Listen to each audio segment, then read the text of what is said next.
Hey guys, today we'll be learning how to edit your username on your TradingView app, and now let's dive right in. Now, to edit your username of your TradingView account on the TradingView app, first open up your TradingView app on your phone, and after opening your TradingView app, guys, you land on this interface where we are on the watch list. And in order to edit your username, we can see the menu icon at the bottom right corner of the screen. Tap on the menu icon at the bottom right corner of the screen, and you land over here where you can see your username at the top of the screen.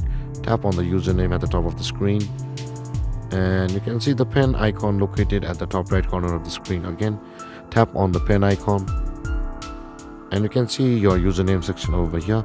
Now you can make your edits over here, whichever may be, like this.